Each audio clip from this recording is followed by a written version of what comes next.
Oi pessoal, sejam bem-vindos a mais um Cecília Paz em YouTuber. E hoje, gente, quero compartilhar com vocês 3 experiências muito interessantes que eu tive recentemente, relacionadas aí, né, a eventos culturais, no geral. A primeira é uma peça de teatro chamada A Dor, a Dor, que é um teatro experimental. A segunda é um espetáculo de dança chamado Um Jeito de Corpo. Jeito de Corpo. Balé da Cidade, dança Caetano. Sim, um balé com músicas do Caetano Veloso. E o terceiro é como eu posso dizer? Uma apresentação de música clássica que eu fui na Sala São Paulo. Então eu queria conversar aqui com vocês para contar um pouquinho como eu assisto esses espetáculos. Porque primeiro é um teatro experimental, uma dança e uma apresentação de música clássica. E eu tenho uma boa e uma má notícia para vocês. A boa notícia é que o espetáculo A Dor, a Dor fica até o dia 2 de abril, então você pode assistir às sextas, sábados e domingos na SP Escola de Teatro, na Praça Roosevelt. E a má notícia é que o espetáculo de dança com músicas do Caetano e a apresentação de música clássica já acabou, isso é fini. Não sei se vão voltar, mas it's over, good luck. Porém, vocês podem usar isso aqui que eu vou falar em outros espetáculos de dança, em outras apresentações de músicas clássicas. Eu vou confessar que eu acho um pouco difícil a gente assistir a espetáculos que não tem fala. Eu me pego muito nas falas, sabe? Eu me emociono muito, assim, com o que é falado. Acho que por isso, né, que eu trabalho com palavras, né, escrevendo, gravando vídeos e tal.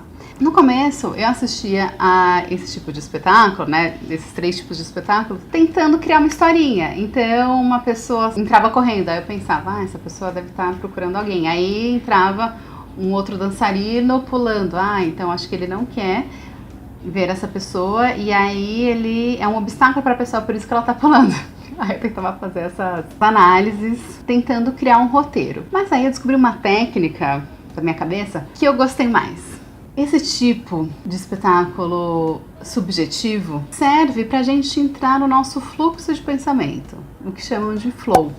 Então, eu acho que é um tipo de arte que a gente se conecta mais verdadeiramente com o que a gente é. Então, eu comecei a assistir sem nenhuma racionalidade, só com emoção e só com sentimento. E a experiência é muito mais legal. No espetáculo Adorador, eles abordam, olha só que tema forte, a violência contra a mulher. A gente entra no palco / plateia, porque fica no mesmo lugar, e de um lado ficam as mulheres e de outro lado ficam os homens. As pessoas não binárias podem escolher de qual lado elas se identificam mais naquele momento.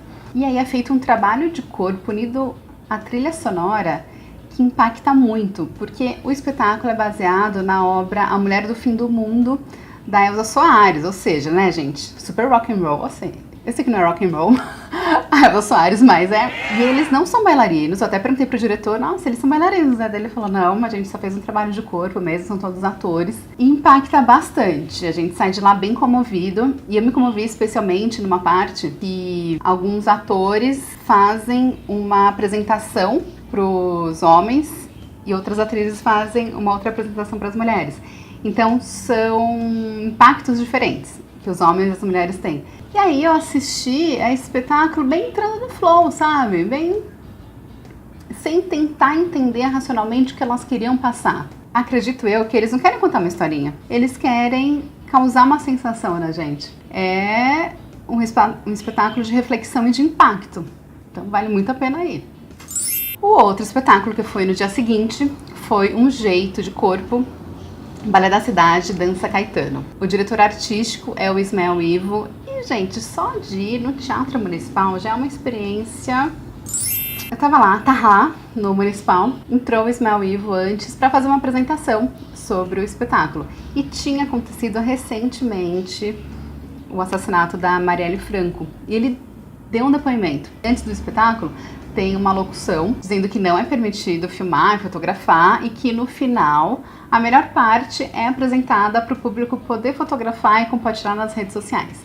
Cara, assim, o balé é maravilhoso, mas aquele depoimento do Ismael Ivo foi muito emocionante. Eu queria que tivessem reprisado esse depoimento dele, porque É o que eu falo, sabe? Eu sou muito impactada com palavras. Então ele falou o seguinte: nesse momento da morte da Marielle Franco, geralmente a gente pede 1 minuto de silêncio, mas eu gostaria de pedir 1 minuto de aplauso para ela. E aí o municipal inteiro aplaudindo. O Balé da Cidade, igualmente, é muito emocionante e, meu Deus, assim, tem umas cores incríveis. E aí eu assisti nesse flow, sem tentar entender o que queria dizer, qual foi a música do Caetano que pegaram, tal, né? E aí eu tinha assistido a uma entrevista do Caetano e eu tava tentando lembrar que parte que eu tinha me identificado com a entrevista, que eu só tava me lembrando da parte que eu não tinha me identificado. Aí eu falei, beleza, né, vou continuar assistindo aqui o espetáculo no flow, sem tentar, né, ficar imaginando isso. Teve uma cena que me lembrou o que o Caetano tinha falado, que era uma cena meio obscura. E a parte que eu tinha gostado muito da entrevista era que ele falava sobre relação entre vida e morte. O entrevistador tinha falado sobre o que ele achava da morte, né? Daí ele falava, olha, a gente só existe enquanto a gente está vivo. Quando a gente morre, a gente não existe mais. Então, a morte não existe, porque a gente não existe na morte. Mano, eu achei muito maravilhoso. Depois eu vou deixar o link aqui pra vocês verem. Vocês não vão acreditar no que eu acabei de fazer. Fui ver se estava tudo certo, né, a gravação, porque eu tinha acabado a gravação. Apaguei o último vídeo. Então vamos... Bom, fui a esse espetáculo com a Mari, uma amiga minha, e ela comentou que ela tinha achado que uma cena tinha uma intenção. E quando a gente saiu, a gente conversou com o William Alexandrino, que é assistente do Ismael Ivo, e ele comentou sobre essa cena, coincidentemente, ela nem tinha comentado comigo nada. E quando a gente saiu, ela falou, nossa, eu achei que o propósito fosse diferente daquela cena, né, interessante e tal. Eu falei, meu, o que vale realmente é a intenção. Porque olha só que incrível, como eu tava no flow, durante o espetáculo, eu prestei atenção numa música que foi interpretada pela Gal Costa, que falava, neguinho, que é isso, neguinho, que é aquilo, não sei o que, não sei o que lá. Não lembro muito bem a música. E aí eu pensei, meu, se essa música fosse cantada por alguma pessoa que tivesse um histórico de racismo, essa música seria certamente analisada como uma música racista. Porém, a gente conhece as intenções do Caetano, as intenções da Gal Costa, que tem uma obra de denúncia, além de obras pra gente se entreter, também tem uma obra de crítica social. E essa é uma obra de crítica social, que é somos todos neguinhos, sabe?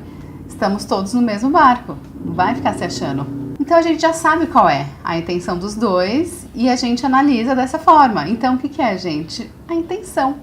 E isso é válido também para toda obra artística. Pode ser válido para um texto, um livro, uma crônica. Por exemplo, eu escrevo crônica. Então pode ser que eu escreva uma crônica com uma intenção, mas de repente alguma pessoa, por não me conhecer ou por ter referências diferentes das minhas, entenda de alguma forma diferente da que eu tinha a intenção de proporcionar. Então é legal a gente pensar nisso. E como a gente comentou no vídeo do Queer Museu, a gente também analisar o contexto daquela obra e também o histórico de quem a criou.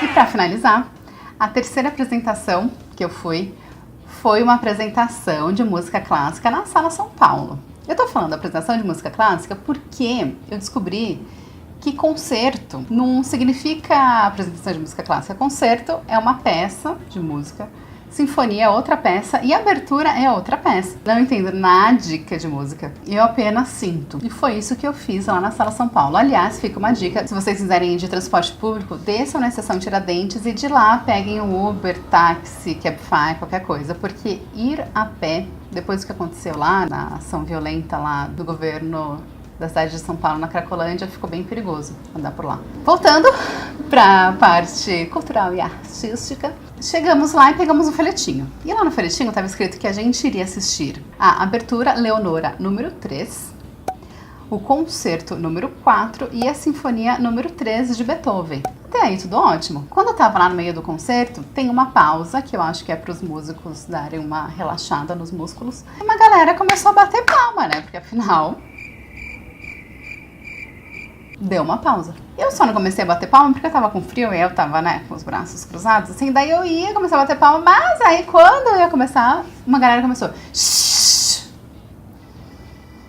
Primeiro que eu odeio chill. Gente, chill é pior do que a pessoa que está conversando, ou pior do que a pessoa que está batendo palma. Para você entender de música clássica, você precisa ter um estudo, sabe, antes. Não pode, assim, a qualquer pausa bater palma. E eu não sei também qual que é essa aversão a palmas que a galera de elite tem.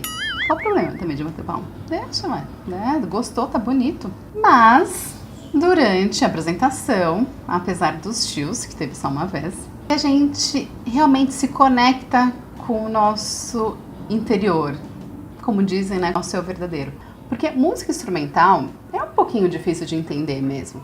Especialmente música clássica, né, que pelo menos eu não tive muita educação musical para música clássica. E aí tem todos aqueles arranjos, aquelas separações. O ideal, então, é o quê? É você entrar no flow. Vai ouvindo sem tentar racionalizar.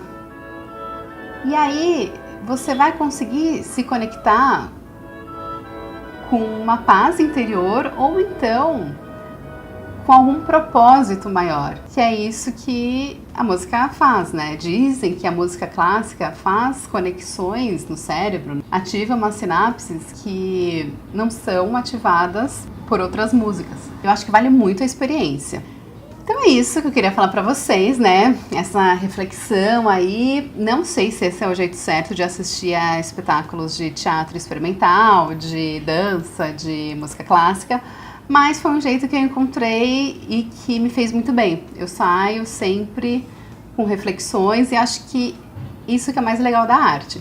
A gente sair do local que a gente viu refletindo e se transformando, né? A arte e o diálogo, que eu defendo muito, tem isso em comum, que as pessoas, quando saem de um diálogo bem feito ou de uma apresentação bem feita, saem transformadas. Ninguém sai ganhando ou perdendo. Você pode tentar aplicar aí minha técnica no espetáculo Adorador, que está em cartaz até o dia 2 de abril. Ou então ver algum espetáculo de dança no Teatro Municipal, espetáculo de música clássica na Sala São Paulo. Se você gostou do vídeo, não esquece de curtir, se inscrever no canal, ativar um sininho das notificações para você ficar sabendo de quando a gente coloca vídeos novos.